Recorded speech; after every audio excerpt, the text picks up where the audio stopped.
Hello and welcome to Tangerine, and I'm here to ask and answer one simple question. How the fuck do you talk about Homebody in a Tangerine? And my answer Uh, is to say, please go and play this game. It is the best game of 2023 that I played. Tony, I got Games Pass and I played Hi-Fi Rush, and I would like to make a public apology to Hi-Fi Rush and say that that game is fucking yeah. kick-ass and one of the best games of So, 2023. so you got two games that you're recommending that not really talking about. I will talk about Hi-Fi Rush in Yeah, a different but video, but not I'm this about one. halfway through it, and it's really good. It reminds me of fucking PS2 games. Speaking of PlayStation games, this reminds me very much of PlayStation 1 games. Is it just worth describing the general I can premise? give you levels of spoilers, because understanding the Well, basic premise of the game could be considered a spoiler. no, I think you need that to know what the hell this is. I think that's fine. It's in That's the what the Steam marketing, page but okay, shows. so Yeah, exactly. it's essentially a puzzle survival horror game. Um, that is about somebody going to a party to meet friends who, suffers from social anxiety, OCD. It's a very like heartfelt game about like serious mental health issues, Yeah, while being a puzzle um, survival horror game inside this set inside this house. But at the root of it, it is a um, light spoilers, I guess, a time loop game. The entire game takes place within a time loop where, at a certain point, a murderer comes into the house and kills everybody, and then every time you reset the loop, nobody knows what you're talking about. Like, in a way that you almost can't talk to people. Like in the Outer Wilds, when you would talk to people about the time loop, some of them would be like, "You're insane, that's crazy," and other people would be like, yeah, "Oh shit, man, that's kind of sad." Like they kind of like got what you were saying, and they were like, "Oh, maybe we'll just yeah, sit and watch the sun and play music," and it was beautiful or whatever.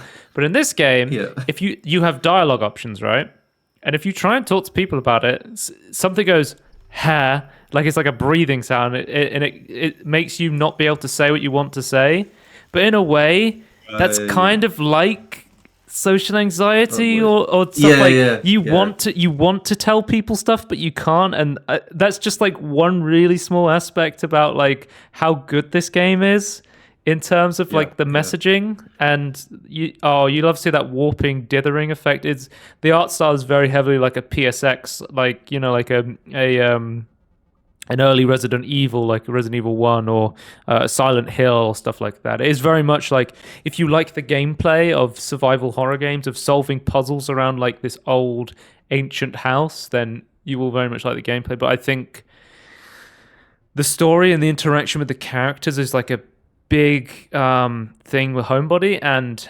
I think a game like The Outer Wilds or Homebody, like the way it's described to me was the Outer Wilds mixed with Signalis, and those are Signalis is another like survival horror game. I would say it's sort of more Resident Evil-y because you have like a gun and you're shooting um, zombies. This game is very much like no combat. So Right. there is no like you're shooting zombies or intruders and stuff like that. Um, but I think those games are very hard to talk about because the more you talk about them, the more it gives away, the experience from other people. It's like there's several games in that genre. You have like the Outer Wilds, Homebody, Doki Doki Literature Club, and any game where at a Yeah. certain point there's like a twist or you're going in not really know what's going on. That's when you don't want to tell people about it. But the problem Yeah, is these yeah. games are usually very good, so I want to scream from the rooftops about them, about how good they are. But that kind of diminishes from the experience at the same time, right?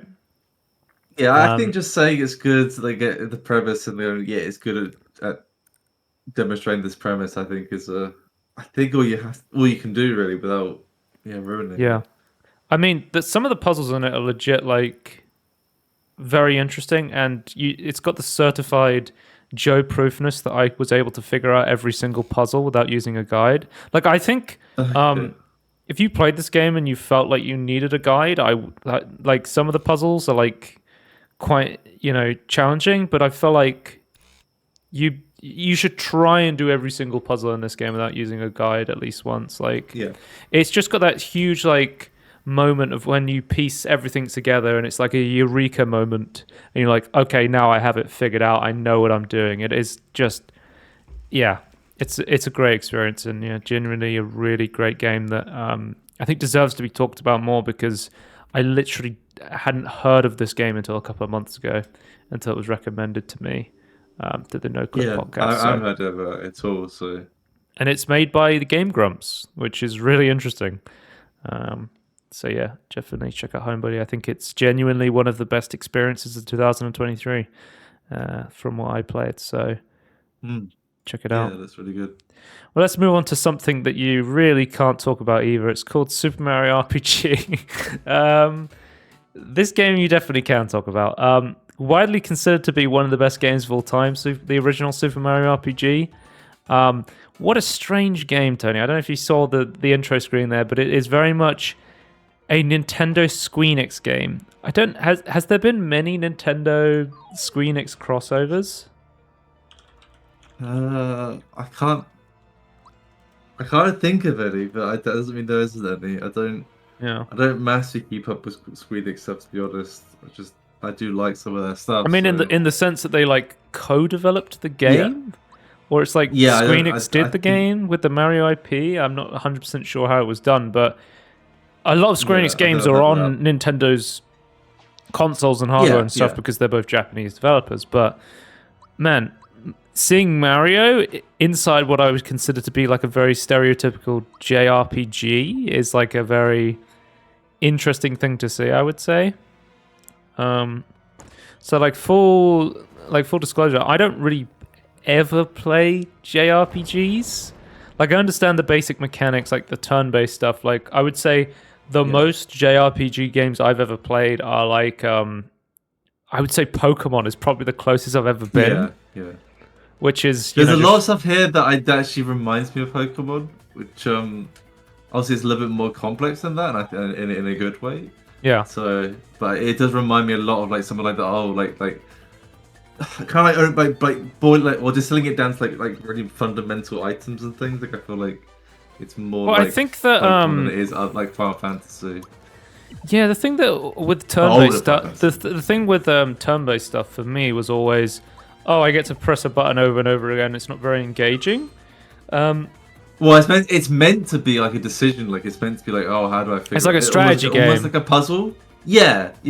Finding out how it's meant to be, but that's never quite how it well, that was always the thing with Pokemon was, I figured out this Pokemon's weak to fire. I'm going to use fire attacks, and that was like the discovery. Like one of the characters in this game is called Mellow, and he has a thought peak ability. So you'll scan an enemy, and they're like, they're weak to this type of attack, and then you'll attack them with that type of attack. That's sort of how it works in this game as well.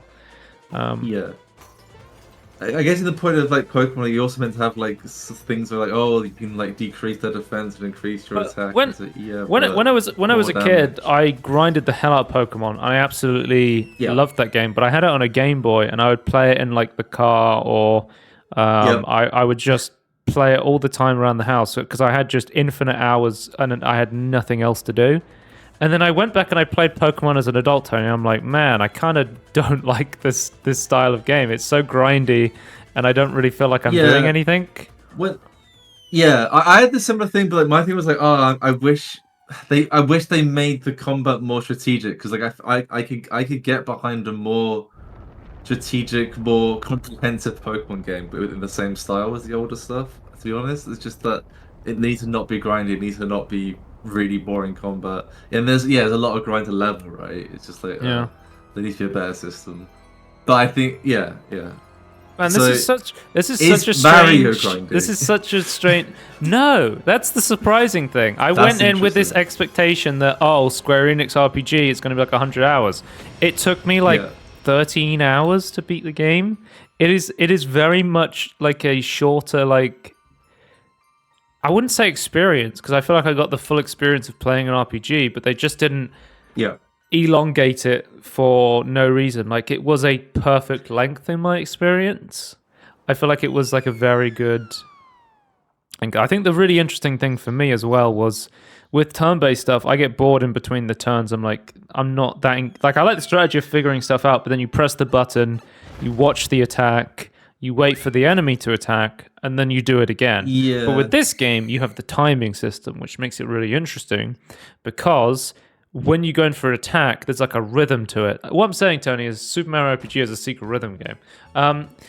Basically, if you hit the button at the exact right time, you will do like a crit, meaning your attack will do way more damage. And then, when the enemy attacks you, if you hit the button at the perfect time, you can like parry and you'll take no damage from their attack. Some attacks specifically cannot be blocked, and the game will be like, the game will tell you, okay, this attack cannot be blocked, sort of thing. So there's still a challenge, even if you are someone who's like perfect at blocking. But there's certain attacks, like Mario has a jumping ability where he jumps on like an enemy's head as a special attack. Because there's three actions in Super Mario RPG.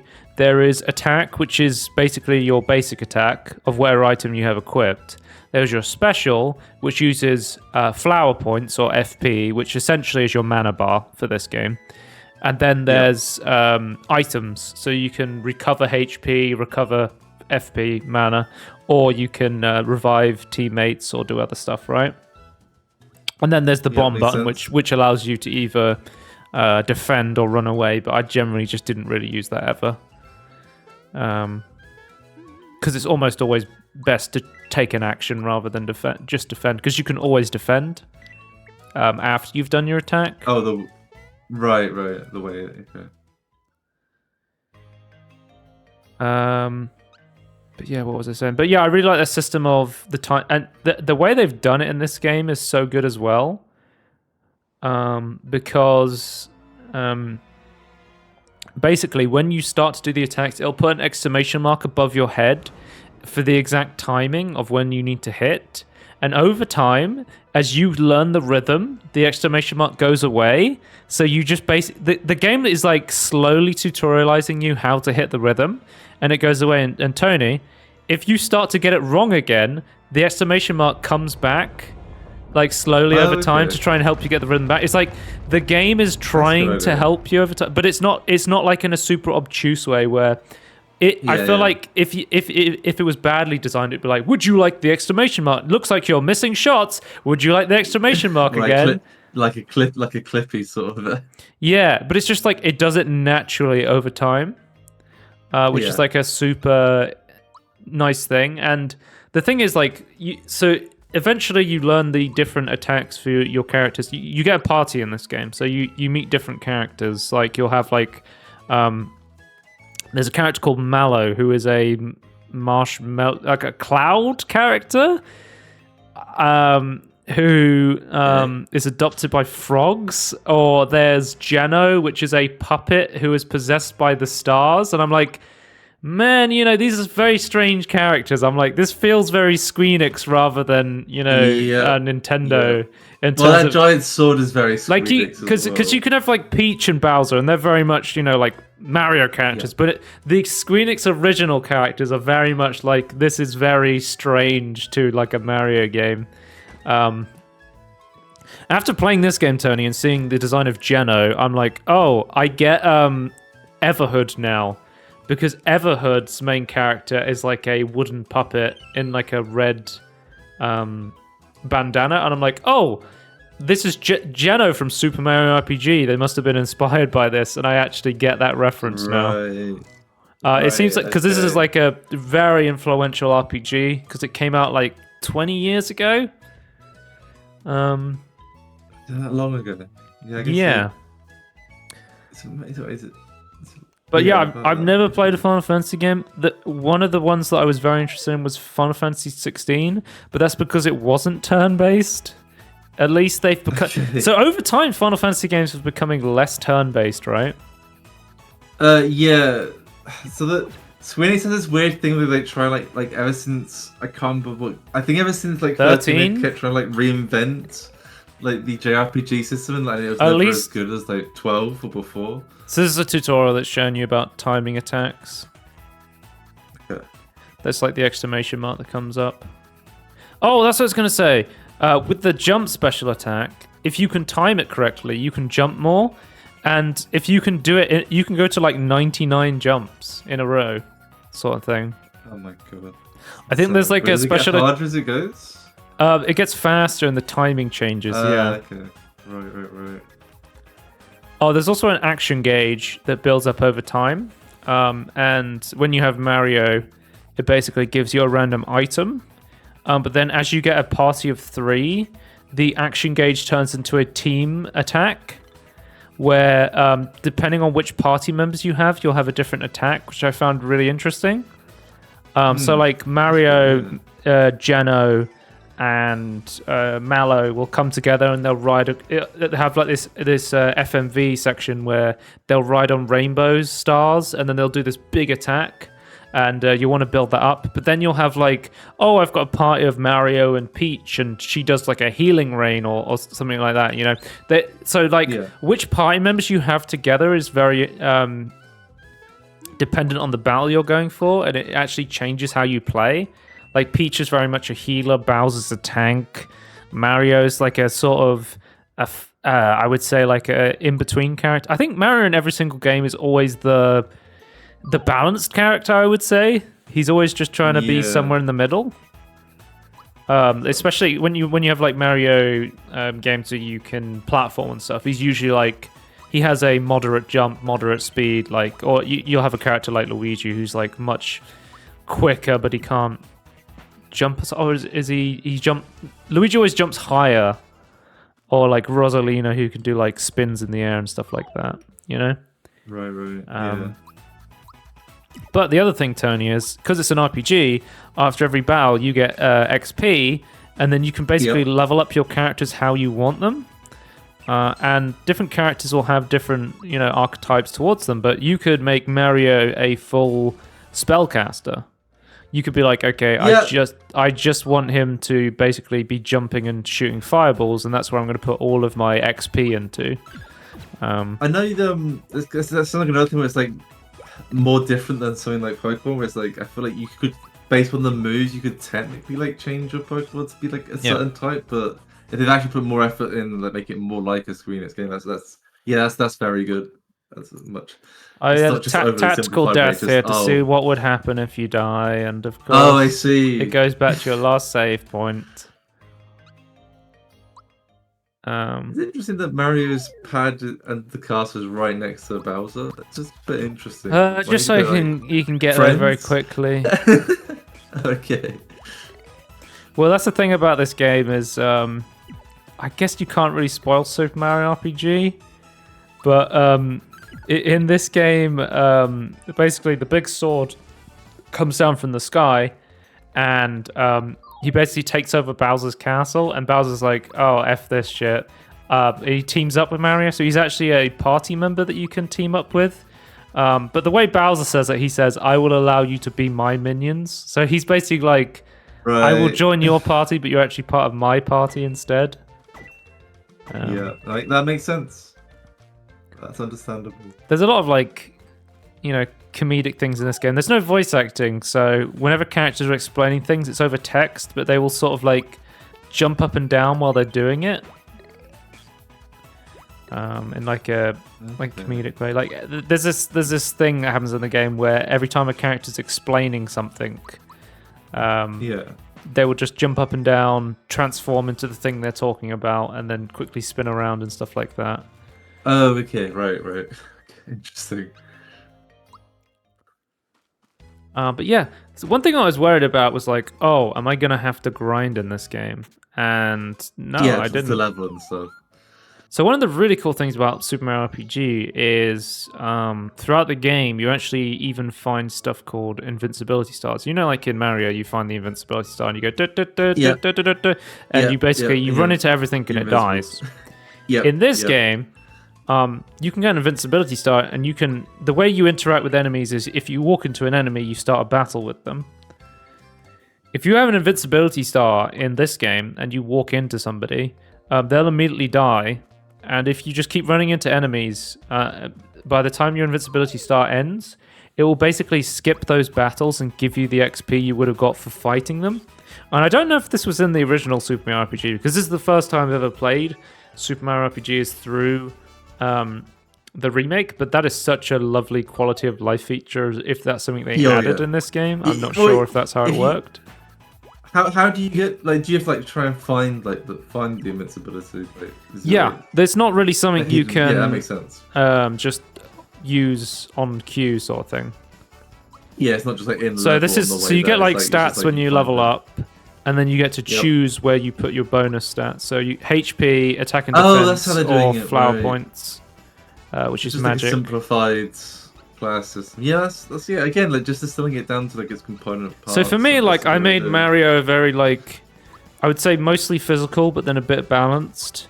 And then I had like Mallow was like my support magic dude, and I think going magic on Mallow is really good. It seemed really, really good from what I played, because I beat the whole game. And yeah, Mallow has a lot of AoE. He has like healing. He's like a very good like mage magic character, I would say. Then for like Geno was another balanced one, I would say. I would say Mario's more physical, but Geno has like a bit of a mixture of magical attacks, or he can boost up other people, and then he'll do like big beam attacks, which is really useful. Then I was like, Peach was a healer, so basically for her I was just buffing her health, I think. I was just like, I wanted to be tankier, so she didn't die. Survive so she can heal and then people, Bowser was like I made Bowser a tank as well. Yeah, I guess tank or brawler, I would say for like Bowser probably should be, but yeah. So, another thing, depending on what characters you have together, will change the buff they give you just passively for being with each other. Okay, that's interesting. You can get like these mushrooms and these honey swords. You can do like a bit of platforming as well to find bonus items around the world, but I think platforming is probably my biggest gripe with Super Mario RPG. Yeah, because like because you were streaming on Discord like at the end, it was like right at the end, right? Like it was like the 4 challenges you had to complete. And it's like 2 of them were platforming. It's like it did not look fun in any way, shape, or form. Yeah, going back into Bowser's castle to fight the giant sword dude, you have to go through a bunch of challenges, and one of them is like forced platforming, and just the perspective of Super Mario RPG makes platforming really tough. You can't jump in isometric. It doesn't make any sense. Like you need, I don't know what you can even do, but I just feel like you just don't do it. Just don't even try to do it, in my opinion. But it's like, a large part of the game was like, they wanted it to still be a Mario game, so they were like, you got to have platforming in there. And I don't know.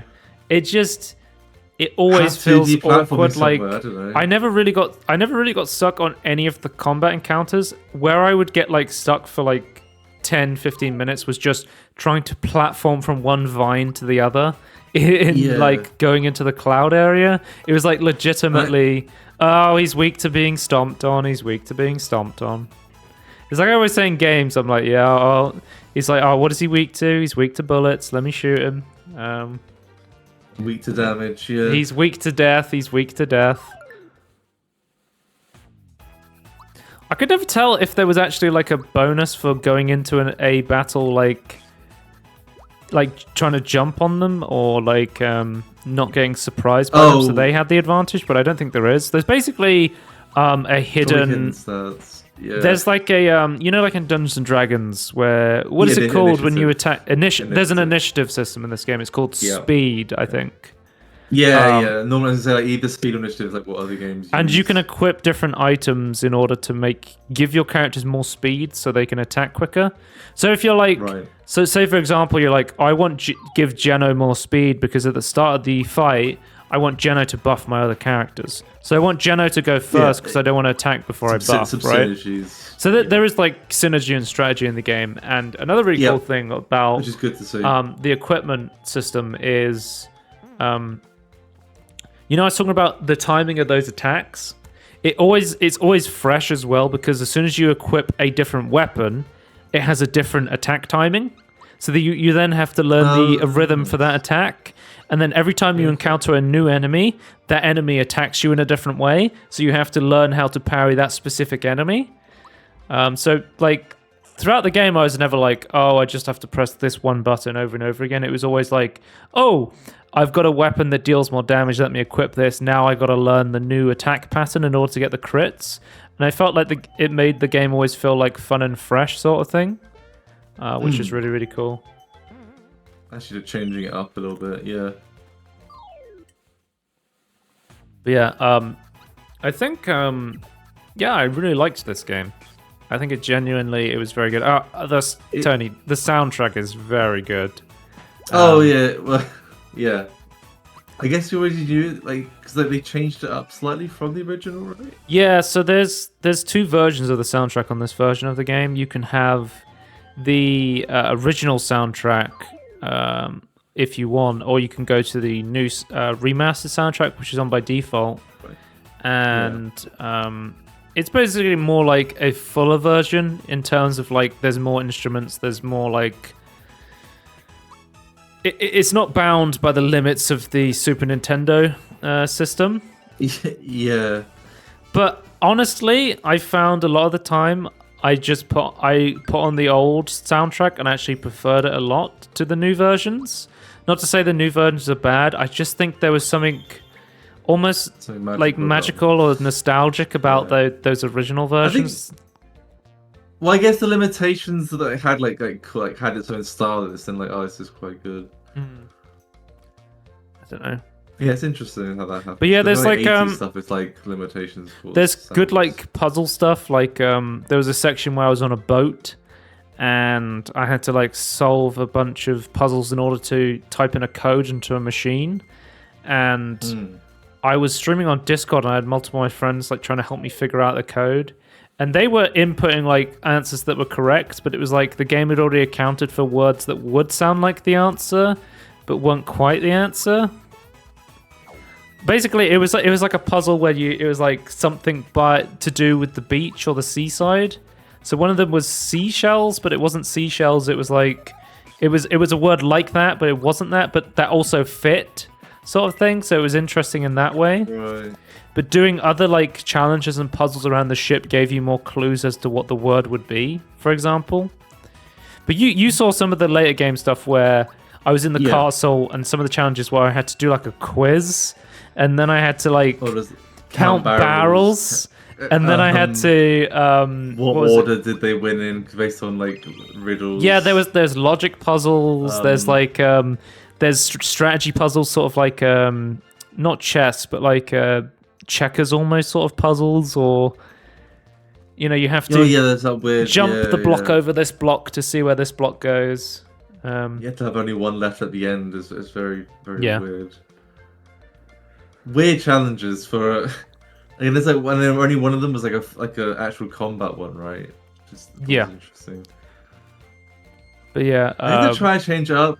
But I'm gonna say like this, like to me, like almost like perfectly halfway between like a Pokemon game and a normal JRPG.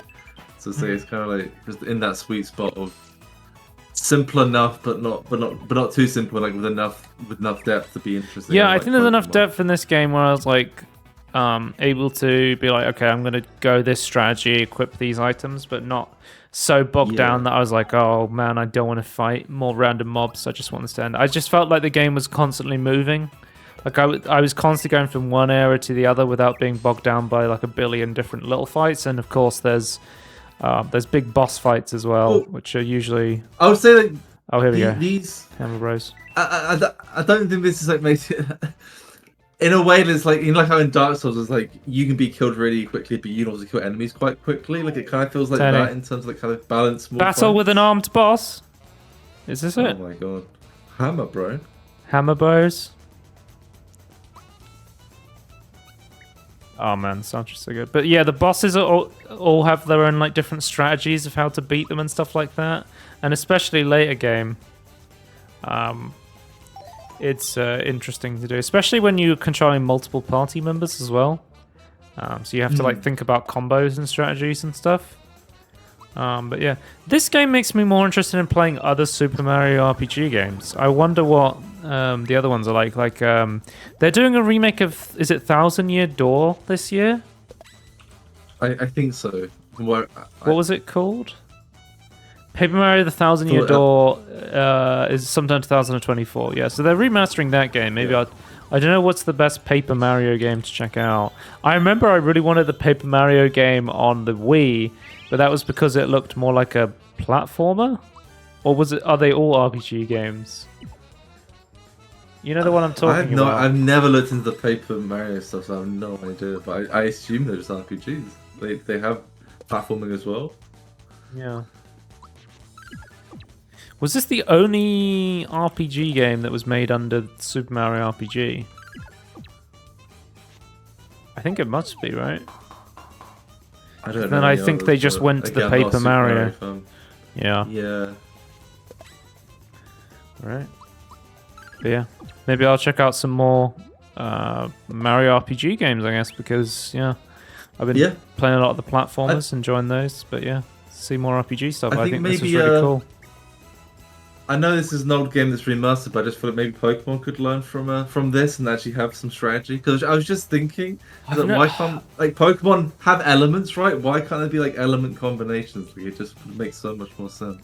I don't know. I haven't played a Pokemon game in so long that they could have some of the stuff. The last thing I saw was like the Dynamax system where they get really big. Yeah, they tend to add some really like, gimmicky big stuff and not like change Super Evolve or something like that. Yeah, it's like Mega Evolutions. Yeah, I don't know. Yeah, I don't think the 3D stuff's like made it any like more innovative, so I don't know. Yeah, that's the. So I've wanted a Pokemon game, but they need to actually put some effort. Well, let me ask you this, Tony. I've seen this. Are you interested in playing Super Mario RPG? I don't think so. No. Okay. I think I'm appreciating what I see. Like, but like I think I don't really care about the story, which I think is very. You can be like, but the Pokemon didn't have a story. I don't know. Like I kind of like the path and like the journey I was on. I would say that the story is very like light-hearted, and they crack a lot of jokes throughout the game. This is very much like the tutorial sort of starter area that I'm in. But I don't really care for the enemies. Like obviously, I saw like I jumped right into the late game and like saw like the I guess like the final sort of area. But I don't really care about the squealing enemy stuff. Like some of them are interesting. Don't get me wrong. But like in terms of like the character stuff, like I think it'd be I don't know. Metal Bowser, like Robot Bowser to replace Bowser with like a more interesting character if they did that. You're talking about Sonic Claw now, replacing people with metal versions. Yeah. Well, I know, but they got a giant sword that like people smithing stuff coming out of the sky. It's just so weird. Well, I don't want to say any spoilers, Tony, but he's not even the real enemy. No. But the real enemies are really weird. But yeah, Super Mario RPG, it's really fucking good. I'd recommend most people to check it out. It is legitimately a good time. So I think people for a long time have recommended this game, like that, even the old one, but it's now remastered. It's like an even easier sell now. Yep. And I Super Mario RPG is a game that respects your time, which is something that I very much appreciate. And more JRPG to respect people's time, because Jesus Christ. It isn't like a crazy JRPG or even like a fucking Ubisoft Assassin's Creed Valhalla that's like go and pick up 1,000 different items for no reason. You're 10 levels under, you have to go and grind for a few hours. Okay. Yeah. See you next time. Goodbye. Bye.